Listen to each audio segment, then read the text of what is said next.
Il est 19h, mesdames, messieurs, bonsoir et merci de votre présence. Que se passe-t-il au collège Hippocampe de Mroalé? Pourquoi les enseignants ont-ils décidé de faire grève 2 semaines après l'alerte donnée par les parents d'élèves? Restez avec nous, on vous en dit plus dans un instant. Scrutin présidentiel sous tension ce dimanche aux Comores, urnes bourrées, manifestations dans les rues de Moroni. Quelle est la situation sur place? Nous retrouverons Miss Baoudine Bakar en direct d'Anjouan tout à l'heure. Et enfin, du sport avec Aurélien Février. Nous reviendrons sur les demi-finales de la Coupe de Mayotte de handball et la rencontre qui opposait une fois de plus Combani à Bouéni. Voilà pour les titres. Bienvenue à tous. Le collège de Mroalé, le collège privé de Mroalé, toujours dans la tourmente. Nous vous en parlions il y a 2 semaines, après la dénonciation de la gestion douteuse de la structure par les parents d'élèves. C'est au tour des enseignants de débrayer ce lundi. 2 mois qu'ils n'ont pas été payés, sans parler du licenciement de certains de leurs collègues. Plus de précisions avec Laini Sedachim et Youssouf Ahmed Matouar. Ils ont décidé de ne pas faire cours. Les enseignants du collège Hippocampe disent ne plus avoir le choix. 3 de leurs collègues ont été mis en examen ou licenciés, notamment pour refus de l'autorité, après la dénonciation d'une gestion douteuse de l'établissement par la gérante.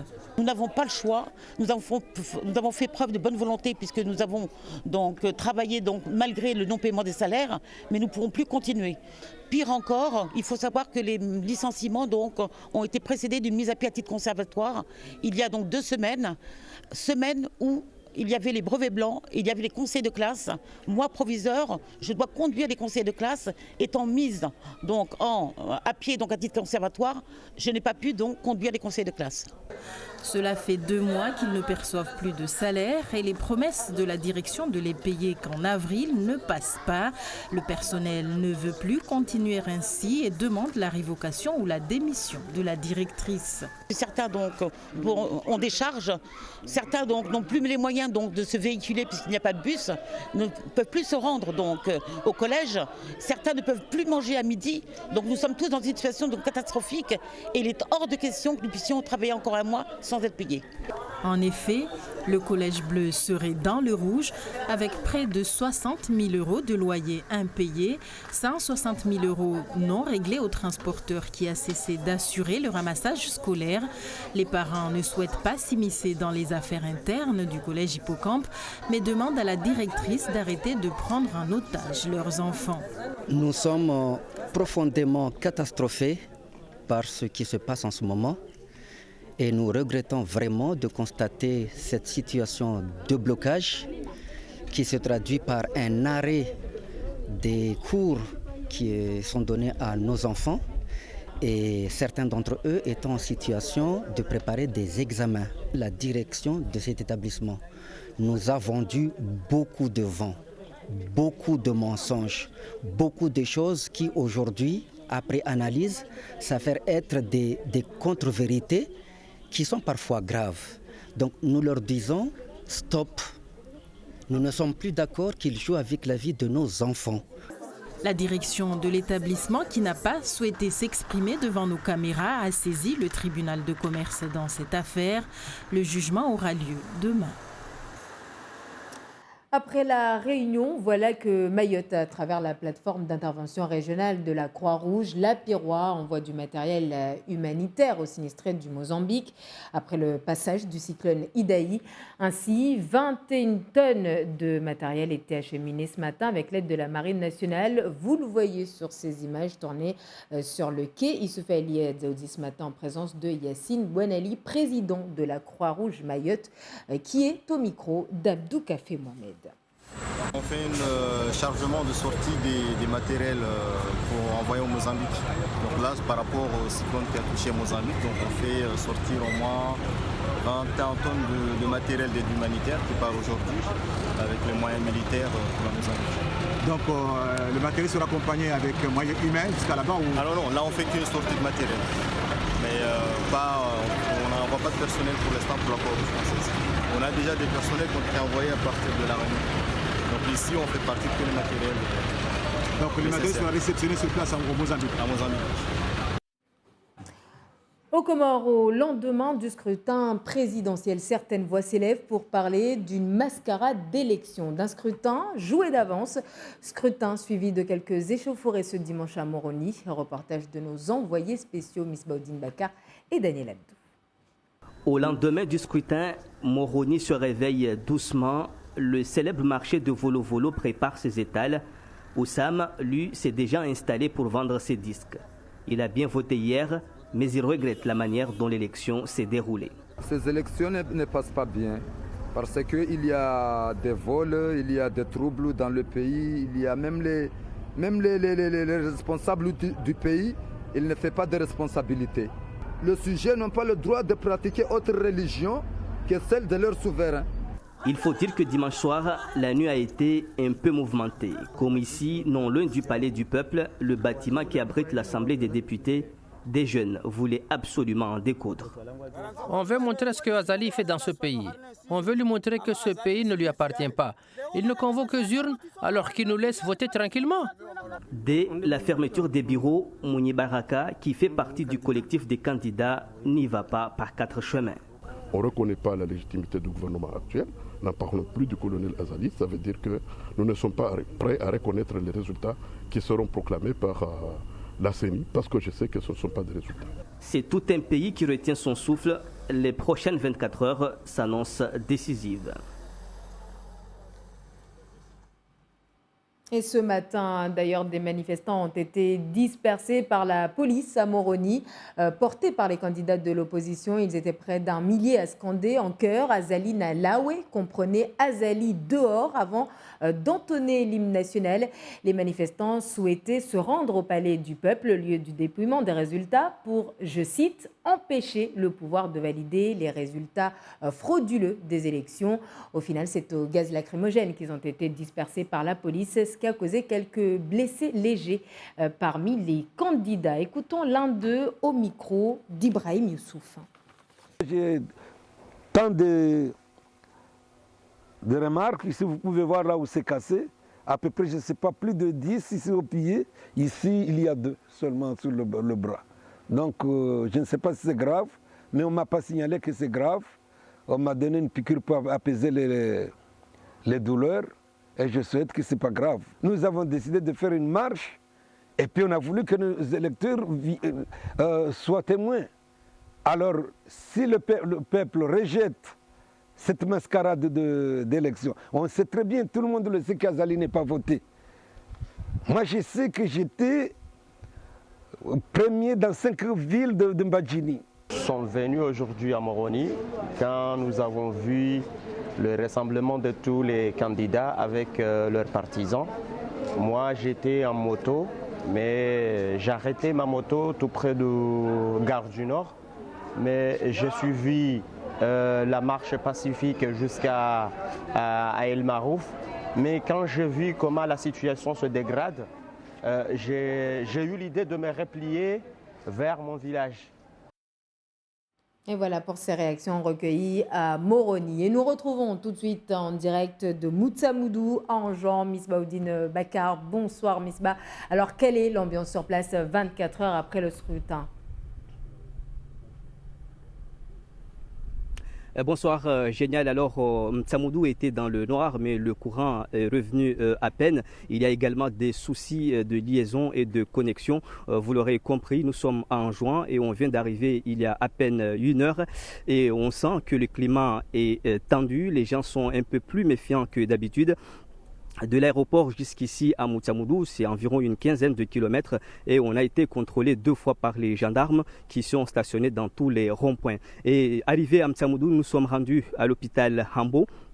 C'est dans la capitale et le médecin de garde nous a confirmé qu'il n'y a aucun blessé par balle admis dans cet établissement. Et apparemment, les blessés par balle qui n'ont pas pu être évacués vers Mayotte ont eu des blessures superficielles et ont été directement prises en charge dans leurs régions respectives, à savoir Sima et Pomoni. Alors concernant les résultats, depuis hier, les gens n'en parlent pas trop, comme si ils savent que le jeu est déjà joué.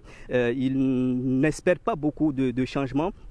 ils n'espèrent pas beaucoup de changements parce qu'ils savent que c'est Azali qui a été élu, on a entendu dans le sujet, et la CENI a au moins 5 jours pour proclamer les résultats provisoires, et on a appris que la commission pourrait accélérer le processus et publier les résultats dans les prochaines 24 heures.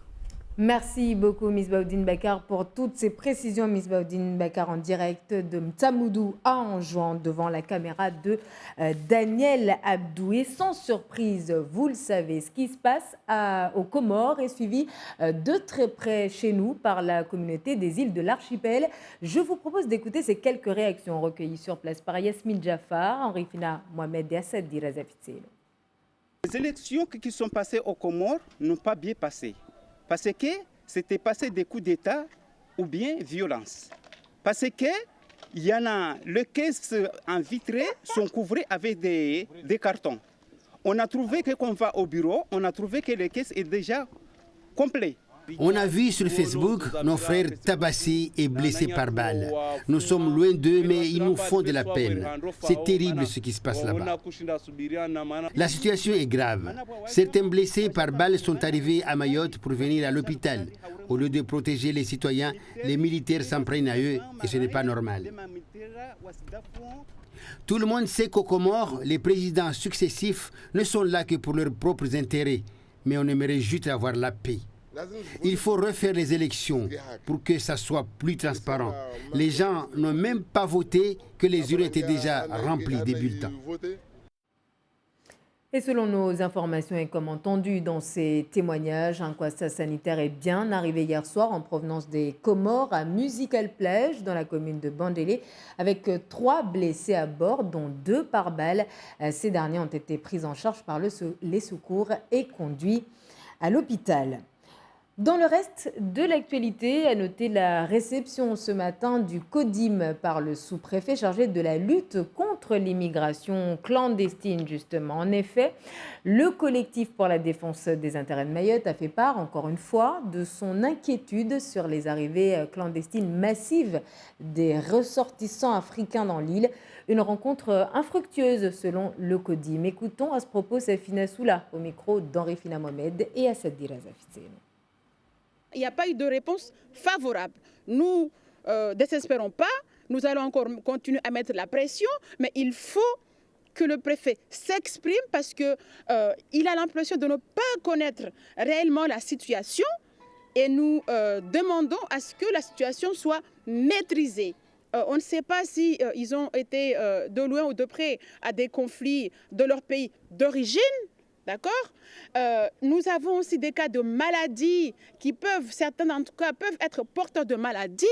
Donc, tout ceci, nous les avons rappelés à la préfecture, mais nous savons très bien qu'il n'y a pas de réponse favorable. Donc, les gens vont être régularisés comme d'habitude. Passons à présent à un tout autre chapitre. Un chien formé à la détection de drogue. Voilà la nouvelle acquisition des douaniers de Mayotte. Dans un avenir proche, son activité serait étendue au port ainsi qu'à la vérification des colis postaux. En attendant, René Lataste et Ibrahim Dogo l'ont suivi à l'aéroport. Regardez. Dans 1 heure, le vol en provenance de la Réunion atterrit. Le maître chien et New, c'est le nom de l'animal, jouent ensemble devant l'aéroport. Le jeu est essentiel au dressage. C'est normal qu'il ait envie de jouer parce qu'il est encore jeune, donc il est fait pour ça, pour jouer. Donc pour lui, je recherche, c'est un jeu. Donc il faut qu'il cherche, trouve quelque chose pour que le maître puisse l'accompagner à jouer. Quand il trouve quelque chose, il faut que le maître doit lui montrer qu'il est content de lui. Donc il faut crier, sauter, vraiment lui faire plaisir, quoi. Donc comme ça, il te regarde quand il te voit crier avec lui, jouer avec lui, donc là il est excité. La formation de l'animal dure un peu plus de 2 mois et chaque chien est formé sur un type de drogue. On doit toujours commencer par les drogues faciles, puis après bon, on entre par le drogue dure. Donc on a commencé par le cannabis, là bientôt il sera formé pour les autres drogues. Un contrôle qui se fait après la récupération des bagages, au moment de franchir la douane. Pour moi, c'est pas une surprise. Et puis c'est tout à fait normal. Et pourquoi il est là, vous le savez ou pas? Je pense qu'on connaît tous le travail des douaniers. Hein. Donc la drogue, un peu de tout quoi. Donc voilà. Je ne peux pas faire le travail des douaniers à leur place, donc ils savent ce qu'ils font. C'est la première fois que je vois ici à Mayotte, mais non, ça ne m'étonne pas, je pense. Et je suppose pour vérification et s'assurer la sécurité des personnes qui rentrent au pays.